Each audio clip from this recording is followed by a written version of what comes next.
de José Clemente Orozco no vemos literalmente la realidad, lo visible, sino que hace una interpretación de ella por medio de su estilo pictórico fuerte y directo. El énfasis dramático de su pintura no desprecia los recursos de la caricatura que aprendió de su maestro José Guadalupe Posada, sino al contrario, los asume. La deformación caricaturesca refuerza la agresividad de la imagen con la cual pretende criticar vehementemente a la sociedad de su tiempo. En casi toda su obra, Orozco es un expresionista en estado de protesta. Opuso su arte al sistema dominante y lo utilizó como un instrumento de ira y de acusación. En el enjuiciamiento a la sociedad burguesa, Orozco pisa un terreno similar al de los expresionistas alemanes. El sentimiento que emerge de su interior condiciona su visión del exterior, desprecia la hipocresía y la soberbia de los sectores dominantes y prefiere fraternizar con los marginados. Si quieres saber más sobre el expresionismo europeo, tenemos 2 bonitos videos que completarán la información. Acá arriba está el enlace. Para Europa, el expresionismo fue un movimiento con latidos apocalípticos de preguerra, guerra y entreguerras, mientras que en México sirvió de lenguaje para la inserción de la ciudad en la nueva conformación social que surgió de la Revolución. En la obra de Orozco, aparte de estas características de expresionismo y caricaturesco, lo más importante para él en su pintura es su estructura, porque es esta la que le da el estilo. Consideraba que para ajustar la estructura era indispensable la composición, la textura, el color y la forma. Todos estos elementos los podemos admirar en el Prometeo de nuestro video anterior. La obra que ahora analizaremos se encuentra en el Dartmouth College de Nueva Inglaterra en Estados Unidos.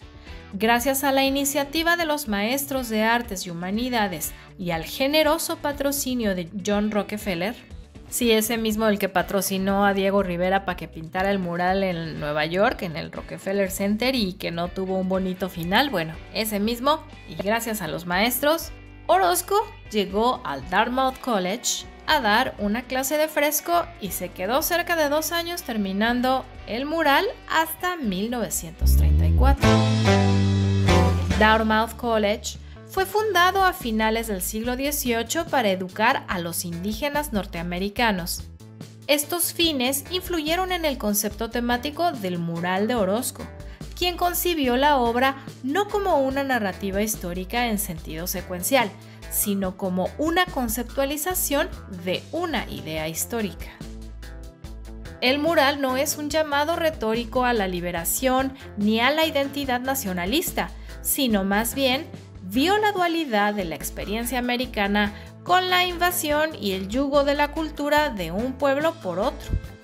Nos revela en lo prehispánico un mundo mágico regido por los astros y los sacrificios, pero es un mundo que sucumbe ante la máquina de guerra, a la modernización y al incipiente capitalismo e imperialismo. En el mural de Dartmouth College es una serie de 13 paneles bajo el título Épica de la civilización americana.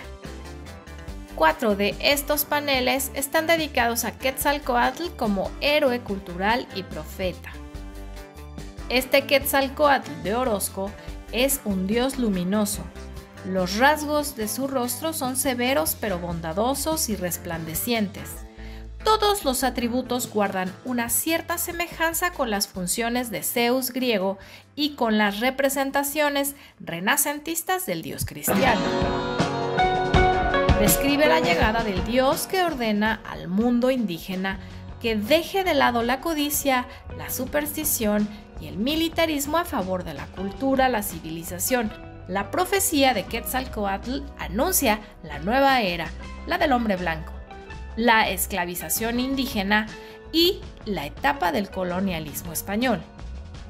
El dios pronuncia su profecía pero ese augurio no está vinculado a su propio retorno, sino a la llegada de extranjeros llamados a diseminar la destrucción y la muerte bajo el signo de una negra cruz sacrificial, cuyo extremo inferior converge con la espada del conquistador junto a un montón de cadáveres que parecen ser devorados por las máquinas.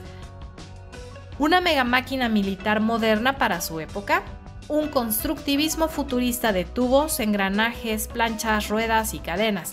El poder de las máquinas industriales y la fuerza destructiva de las máquinas militares son dos de los mitos civilizatorios que Orozco representa.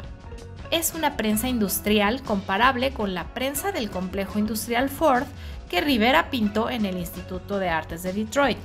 Aquí vale la pena hacer una anotación de semejanza, pues Diego ha representado de manera ilusionista a la Coatlicue y Orozco intenta realizar el mismo efecto dando una connotación importante sobre la madre creadora pero a la vez destructora. Si quieres saber más sobre Coatlicue, aquí arriba está el enlace. En Angloamérica representa un mundo conformista en el cual la expresiva monotonía de las figuras presentan una rígida conformidad y consenso que evade todo cuestionamiento. En contraste, América hispana destaca un mundo marcado por el caos, la corrupción, la codicia y en cuyo centro surge la figura del mítico Emiliano Zapata con la imagen del rebelde que encarna el idealismo latinoamericano, pero que sin embargo es representado siendo apuñalado por la espalda por un general norteamericano. La educación, tema central de este panel, es plasmada como una crítica mordaz al método educativo llamado Torre de Marfil, en el cual el conocimiento no puede aplicarse al mundo real exterior. Mediante personajes académicos con togas que asisten al nacimiento del falso conocimiento, representado por un esqueleto de una mujer que yace sobre un lecho de libros e instrumentos. Está dando a luz un feto calavera, la ciencia moderna. Este panel de ciencia letal se llama Dioses del mundo moderno. Migración moderna del espíritu. Representa la profecía de Quetzalcóatl, quien, en su partida, prometió volver para fundar otra civilización. Orozco recurre a un Cristo monumental que vuelve a la tierra para destruir su cruz como condena de todo lo que se ha hecho en su nombre, como contrapartida del dios Quetzalcóatl que condena al pueblo azteca por adorar a falsos dioses. Jesús, demacrado, en su último gesto luminoso, destruye a hachazos la cruz sacrificial en la que fue clavado como institución eclesiástica del poder global. El mensaje no puede ser más claro. Orozco traza una épica expresionista de la historia de la humanidad como progreso lineal de una destrucción y deshumanización continuas a lo largo del tiempo. La épica de la civilización americana comienza, por el contrario, con el sacrificio humano escenificado por los enmascarados sacerdotes mesoamericanos, y Sacrificio humano moderno muestra el equivalente moderno de la civilización americana, el nacionalismo, en lugar del sacrificio ritual del mundo antiguo indígena, donde jóvenes son sacrificados para rendir culto a la nación en el altar del campo de batalla. Un soldado caído bajo la fanfarria de la guerra industrial. La versión de Orozco es desalentadora, pero si lo razonamos un poco más, es muy contemporánea. Para José Clemente Orozco, las luchas y acontecimientos históricos son parte de un conflicto dialéctico en el que las posibilidades de rebeldía y progreso luchan contra la resistencia de la reacción, la codicia, el poder y la corrupción.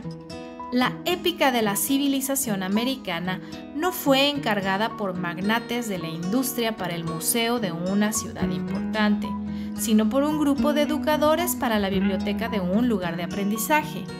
El empeño de los profesores para llevar a José Clemente Orozco a Dartmouth abrió paso al muralismo en muchos sentidos.